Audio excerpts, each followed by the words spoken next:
I'm here today with the man, the myth, the legend, Ernesto Padilla of Padilla Cigars. How are you? Good to finally meet you. Hello, everyone. Good to finally be in. We talk about 2 or 3 times a day on a good day, so yeah, it is good to finally be here in person. And we just picked up the Padilla Miami 8 and 11 Lancero rolled at El Titan de Bronze. Handmade by Q. Yes. They had only one roller that was allowed to touch this project. Only one. They have level 9 rollers from Cuba, and only one was allowed to touch this project because of the size and the way that Ernesto wanted the cigar to come out. And it's pretty unbelievable.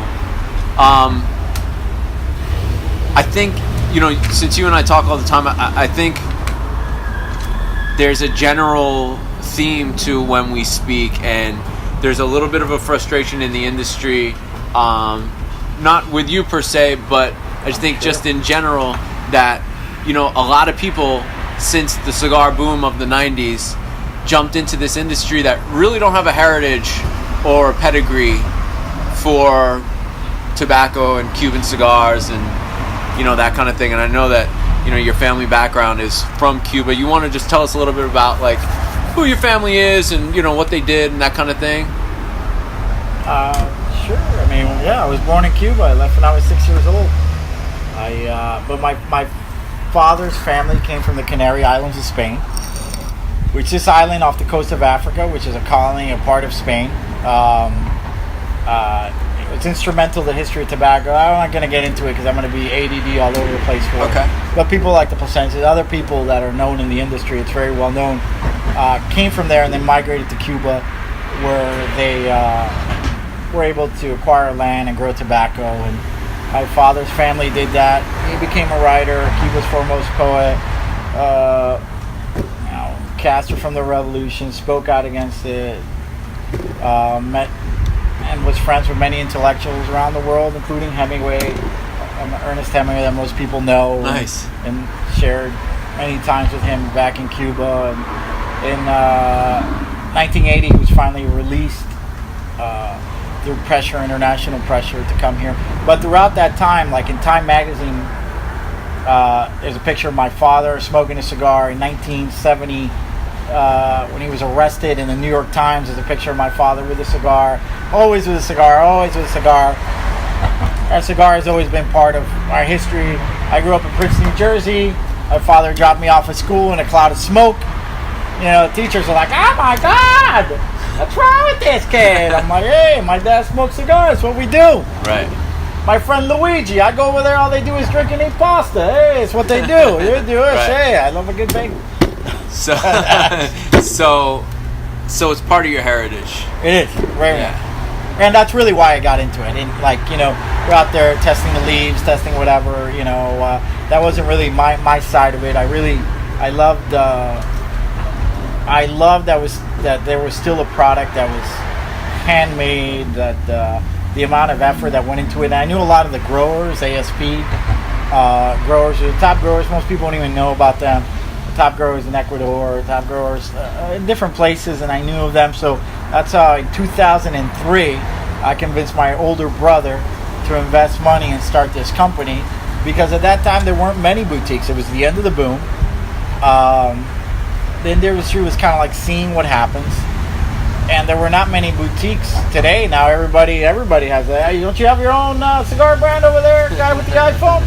Yeah, everybody has their own. Right. It's the thing. Now that's going to change because of regulatory things and things like that, and whatever. I won't even comment on that. But no, I mean, just we don't want to take too much time on that. But you are an industry insider.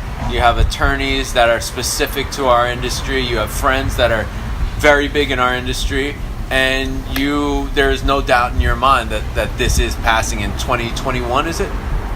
Well, it's not about passing. It passed. It passed in 2009. Okay, but there's no doubt that this is going to go into effect. I because I've been in the business for so long, I have to deal with very big publicly traded companies, and there's no messing around there.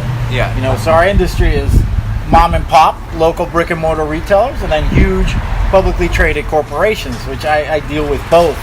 And yeah, that's a fact of life. I mean, today I just had a meeting with our FDA attorney, turning in all our products are going to be grandfathered, meaning products prior to February 15, 2007 that will be allowed to stay on the market, because basically I'm showing that they were on the market prior to that time.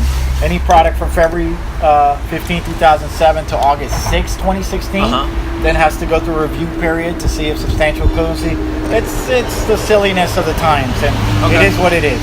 Okay. Now, you're smoking a vintage. Yeah. Correct? Yeah, I just one cigar. You didn't bring any cigars. I happened to be done with dinner. I was in my CPA, and yeah, I got right here, not because of anything, got a 92 in this magazine. If some of you believe it, some of you not. By the way, I gotta say, yeah, bring that over. A lot of you people out there, some of your consumers think, oh, you just pay for the advertising. I don't know. I think I've been in the top 25 like 5 times. And there's a lot of people who've paid a lot of money to be in here, and then they get pissed off and they get the low ratings. And I haven't advertised in here in a while. And, you know, Barry Abrams, the advertising director, these guys, I mean, people talk a lot of crap about them. It's just their opinion on what they think the cigar is. It's not the be-all, end-all. It does help in sales. There's other companies and whatever. So make your own judgment. The best way to do it is actually no bullshit because you're here. But what you're doing with the club when you first started, because the cigar clubs for a while were kind of weak. There was like some mail order catalogs that said, buy a humidor and get 10 cigars for $19.95. I heard about that. Yeah. And they would just like roll this thing up, and you get like just horrible cigars. So they're like, oh my god, it almost turned off future consumers. Like, cigars, these are foul. You know, that was just a marketing scheme at the time. All of a sudden, like, there's been a resurgence, and even Cigar Aficionado did an article on these cigar clubs and things like that. The project you just brought on today, you're going to be able to smoke a cigar made by Cubans. And you're like, well, what does that matter? I don't care what Cuban makes it, and I don't know how much time we have or not. Yeah. But, you know, I just saw a factory tour, not to, like, rag on them, because some of our other factories down there work the same way, which is in pairs, which means that the roller who does the filler, he has this machine that assists him in doing the filler, puts in this, like, rolling your own thing. They, like, I don't know how to describe it. And then the other person just passes the wrapper. Where the Cuban roller has to do everything. Now, Cuba has a lot of economic problems, so people are not incentivized and things like that. But when you're able to understand the whole process from beginning to end, it makes a world of difference. And what you have here is people working in a different environment that really have the know-how. Yeah. And the person making this Lancero, Padilla Miami 811 Lancero, made the filler, put on the wrapper. The guy selecting it there. All these things really matter. Like, you buy a Ferrari, oh my god, it goes fat, it has a big engine, but it also looks awesome sitting down. Right. You know, it's just stop. Well, a Lancero is just a pain because it's a very challenging cigar to make because of the ring size, very small ring size, the tactile requirements of making that cigar. So it took a while, as you can see. Some of you have followed it on Instagram. Yeah. The whole process of what it takes and the whole thing. Out of all the sizes, it's a little bit of a pain in the ass. Sure. But it's an interesting blend to get right. Let's fill it tobacco. You taste a little bit more of the wrapper on some of these. So, you know, I mean, you have a unique product here. Well, so we're going to be coming back to Miami, and we want to do an actual sit-down interview with you in your warehouse. Less noise, less, you know, we can control the lighting and everything. Oh, the lighting. But yeah. By the way, these are his glasses. But I just thought I looked pimping. They do. You know, I'm glad that we touched on a few of these things, and we're definitely going to be coming back. And if you come to Orlando, we have our studio there that you can shoot in. So anyway, guys, Privada Cigar Club, SpiritedSmoke.com. Check it out. Leave comments, post. Ask Padilla anything on SpiritedSmoke.com. I would say next Friday we need to answer those questions because they're kind of piling up. I know I got homework. I don't know. My spirit on that.